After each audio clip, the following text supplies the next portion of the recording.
All right, let's get into our first topic then, shall we? Should NHS workers be banned from striking? That's what we're asking. Get your calls in for this one now. We'd love to hear from you, particularly if you work in the NHS yourself.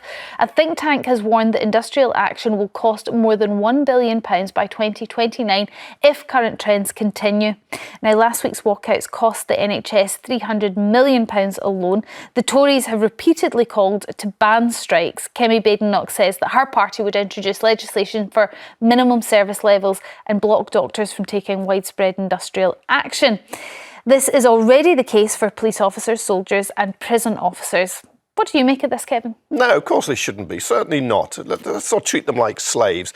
You applaud them during COVID and then you want to put them in shackles and say they can't strike. It's a basic right in a democracy of a worker to be able to go on strike. But the army doesn't. There are very few strikes. There's very few in the NHS. The problems in the NHS aren't caused by strikes. Waiting lists didn't go to record levels because of strikes. They went because it was starved of resources under the last government. This government's trying to correct that. I wish doctors weren't striking, but it is their right to go on strike.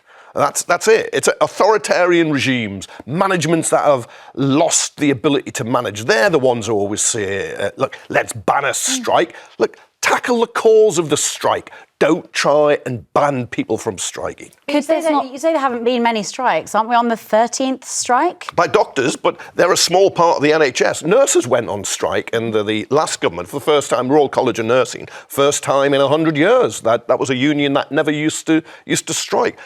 But that's a function of a lack of funding for the NHS. Those people on the front line felt that most severely because they saw their value of their wages fall dramatically from 2008 when the financial crash was happened. They had years of wage freezes below inflation increases. That's why they went on strike. You've got to solve all those problems, solve the problems, and people won't go on strike. I mean, that's it. The trouble is with the BMA is they're not really interested in solving the problem.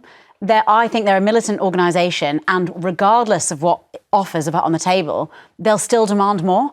And the trouble is that negotiating with Labour, when Labour negotiate for us, then the country loses. They're terrible at it.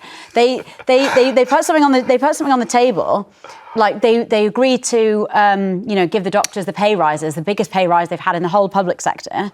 Not the full pay rise they wanted. Because they just keep demanding more and more.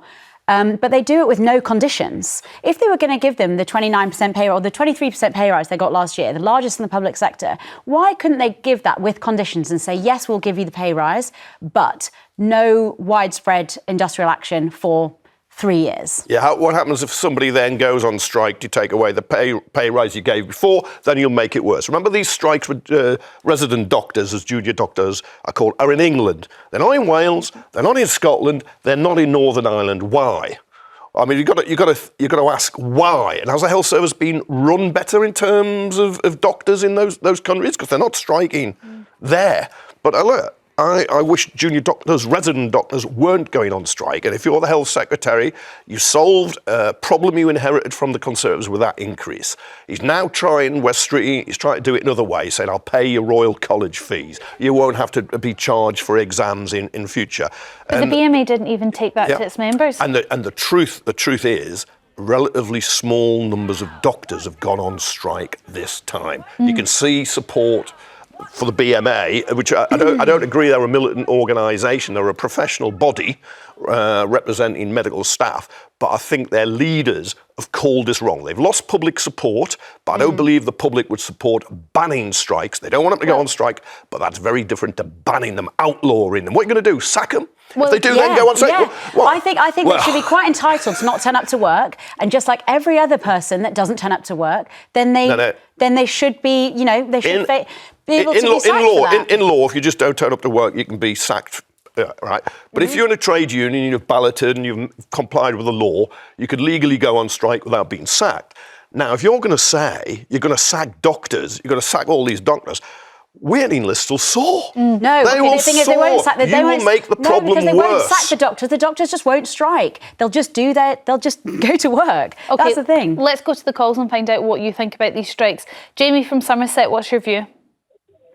Well, I think, don't get me wrong, if they want to go on strike, that's fair enough. But I think, they seem to want more of a bigger pay. They want another bit more of a pay rise. The thing is, we're going to run out of money. The more times they go on strike, the less money we're going to have to give them for a pay rise. So they're expecting too much. Well, their argument would be that the amount that the strike has cost, the government could have paid them in pay rises in some way or another.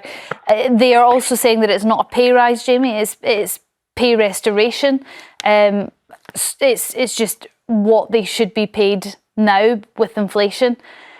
So maybe they've got a point. We also have a problem with recruitment and keeping doctors in the NHS.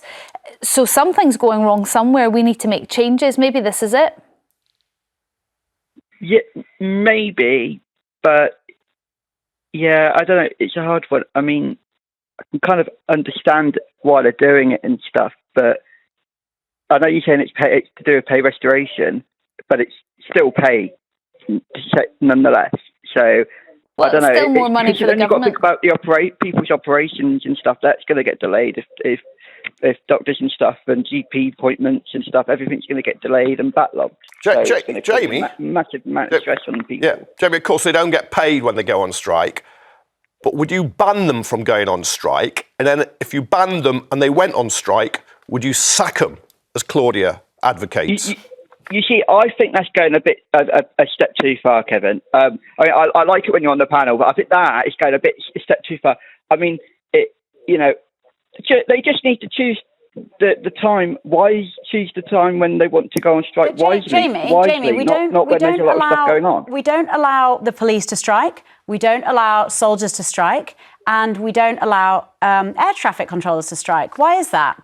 Because it puts people at risk. It puts humans at risk, and that has to come first. So if we're not letting all those other services strike because it would put people at risk, why are we allowing doctors to do it? Why are we allowing nurses to do it? Haven't they got a duty to do no harm? Yeah, but they look after our health. Exactly. So what's more important than that? There is nothing more important than health. Without health, we've got nothing. I wasn't aware air traffic controllers were banned from striking. Prison officers, certainly in England, are banned. I wasn't aware about air traffic controllers. Actually, I think prison officers should have the right to strike. I think police officers should have the right to strike. I think the armed forces should have, we have anarchy. the right to strike. That's how you end up with anarchy. It is a basic right. Jamie, thank you for your call. Frank from Buckinghamshire, what's your view? Yeah, hi. No, I don't think we should ban doctors from striking at all. If you start banning people from striking, who's next you're going to start banning? Bus drivers, because people have to get to work, train drivers for the same argument, lorry drivers. And if you start banning people, you're setting a very bad precedent and you're pushing the working class back 100 years or so to when we weren't allowed to take industrial action. And Frank, I'm going to put that to Claudia. Claudia, this could be a slippery slope. Well, the truth is that if your bus driver goes on strike, then you have to get the train, or you have to walk, or you have to take a bicycle. But if your doctor goes on strike, you then aren't having life-saving care. So I don't think the two are comparable. For me, doctors and NHS workers would fall much more into the category of essential care and emergency care than a bus driver or a train driver. Train drivers and bus drivers striking is irritating, and actually that will cause some harm, but much less harm than medics. When we don't have our medics, it's not only that you're inconveniencing that one day, it's the knock-on effect it has, because all those people having all their appointments and all their operations cancelled, they still have to take place.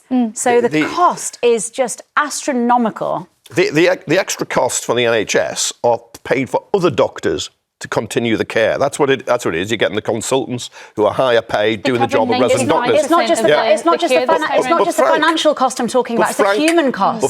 But Frank is right about pushing people back to a previous century. And if you want to reduce all workers, Frank, to be an Oliver Twist, please, sir, may I have some more, but there's nothing I can do it, they're going to get pretty thin gruel, because trade union organisation and people going on strike, whether you like it or not, Claudia, is absolutely massively increased living standards of working people begging for gruel in the in the private sector? No. But they go on strike and you can join a trade union and take industrial action in the private sector. It's much less common though, isn't it? OK, Frank, thank you very much for your call. Maria from Portsmouth, what's your thoughts? Right, can you just listen, you guys on there? These doctors are amazing. They saved my life. I was in a coma for 6 months. I then got COVID in hospital. It was at a time when some of these doctors stayed on longer knowing they weren't going to get paid, but they stayed knowing they weren't going to get any extra money that day. But they stayed on because they were short of staff with COVID and all that. It was crazy in there. And I mean crazy. So Maria, please, Maria, I'm sorry to hear what happened to you, and I'm so glad that you're well now. But we're not disputing how great doctors and nurses are here. That's not what we're talking about. You want to sack them. You are disgracing them.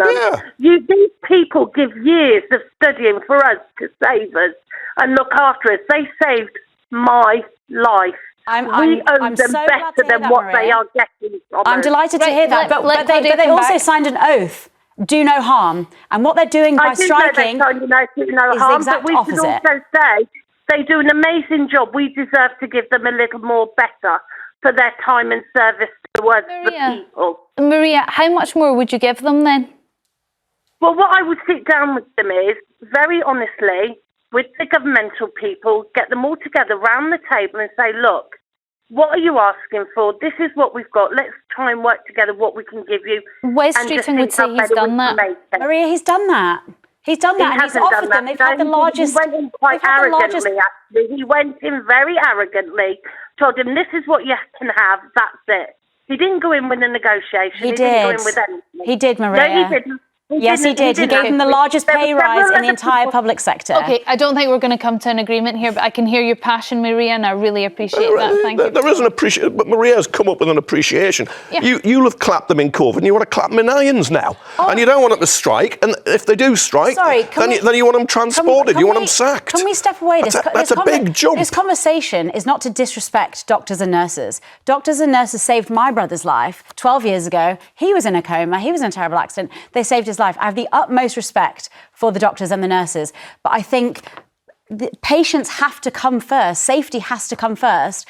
And to me, this goes against everything that they agreed to when they became doctors and nurses to do no harm. This is exactly what they're doing. So what they're you're endangering lives. It's great Maria's life was saved, but there's 5% of people that have missed out on appointments and surgery and care, and it's them that you worry about. Why can they not do what the Tories have asked, which is have a minimum level of care? So when they want to take action, they can, they're allowed, but there has to be a baseline of a minimum level of care. When the Tories proposed and put in law minimum levels of care, what happened is you got more strikes. There was a famous case, and the Tories backed off after this, on the LNER. It runs trains from London, King's Cross, Leeds, Newcastle, Edinburgh, Aberdeen. They were going to have a one-day strike. They said, right, we're going to have minimum guarantees. We're going to force a fixed proportion. I can't remember if it was 2/5 or a half. I can't remember now. Your drivers will have to work. They said, OK, then we'll just have more strikes. And the company backed off because then it realised you were going to prolong the dispute rather than resolve it. OK, Maria, thank you very much for your call. Julie from Somerset, I believe you're a former nurse? Yes, I'm a retired registered general nurse. I also have a diploma in ophthalmic nursing, and by trade I was an operating theatre. We have to study all the time, and we have to work very, very hard. I don't think the female on the right-hand side knows what she's talking about. Well, whatever her name is. She doesn't know what she's talking about. We already have a duty to care. That's why I stayed on till 6 and 7 o'clock at night. I did that. So did the medical staff I was working for. We have to sit down and renegotiate with whatever government we get next time, whether it's Nigel Farage or whoever have you, and negotiate really good paid terms. But Julie, I think that's the crux of this, as Wes Streeting would say, that he has sat down with the BMA, he has put offers to them, which the BMA have not put to their members, first of all. So Wes Streeting feels like his negotiation has been stymied by the way the BMA is behaving. And Claudia is very concerned, full appreciation for the NHS and the doctors, but is very concerned about those that won't get their appointments, that won't get their surgeries because of these strikes. If we don't sort things out and pay nurses and doctors what they are worth, they will leave. They will go to places like New Zealand and Australia and Canada, and the whole thing will get worse. And the crux of the matter is that the Conservative government ran the NHS into the ground. I know, I was there when we did it. It all has to be sorted. Somebody somewhere along the line has to sit down with the nurses and the doctors and the bureaucrats who, like the lady on the left-hand side, don't know what they're talking about, and sort the matter out. OK, we're going round in circles, but thank you very much, Julie, for your call. Mike from Liverpool, I just want to get one more call in. What's your view? Well, no, you can't ban people from striking. That's their right in law. But when you look back at the history, and I just retired from the RCN, from the NHS, and I've been involved in pay for 40 years as a member of the Royal College of Nursing on its Trade Union Committee. But we had under Thatcher the pay review body, which has been allowed to rot as well, that it doesn't work, it doesn't deliver what it's supposed to do.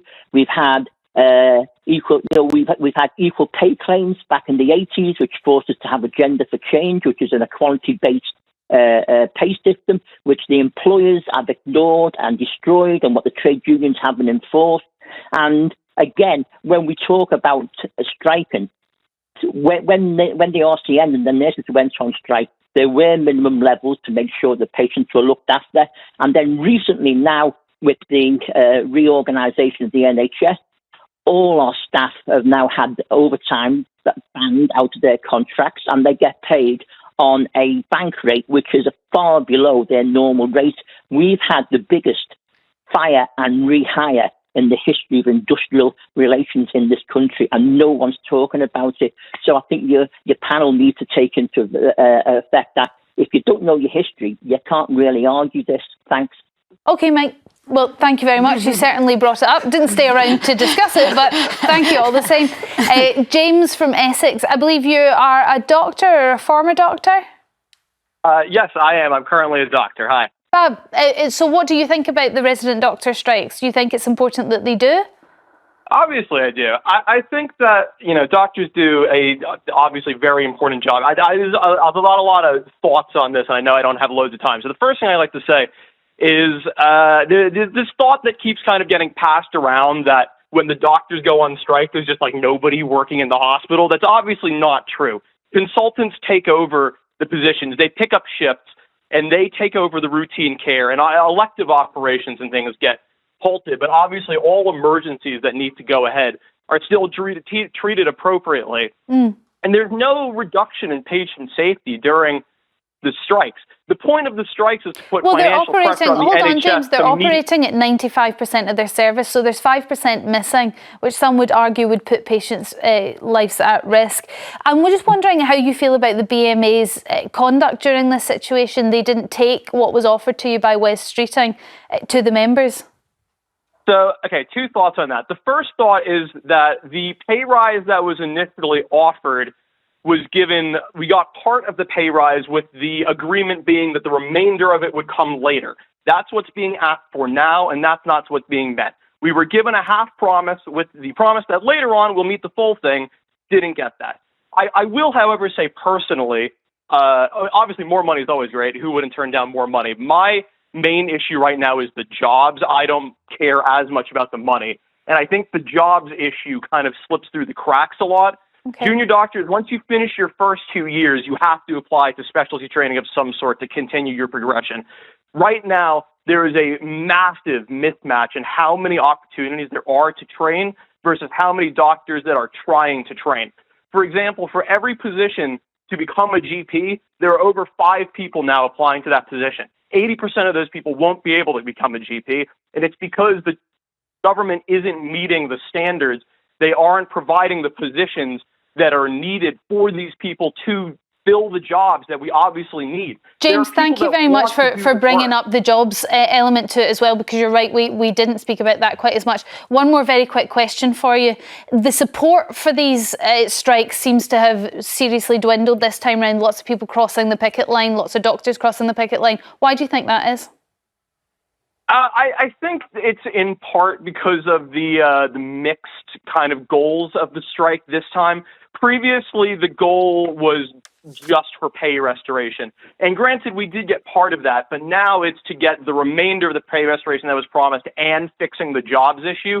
I think a survey was filled by the BMA not too long ago that showed after their F2 year. Currently, 52% of doctors were unsuccessful in acquiring further training. That's 52% of our doctors that are effectively after £250,000 of government money being spent on them. I've ran right to the end of the show. I'm so sorry, right to the end of this part.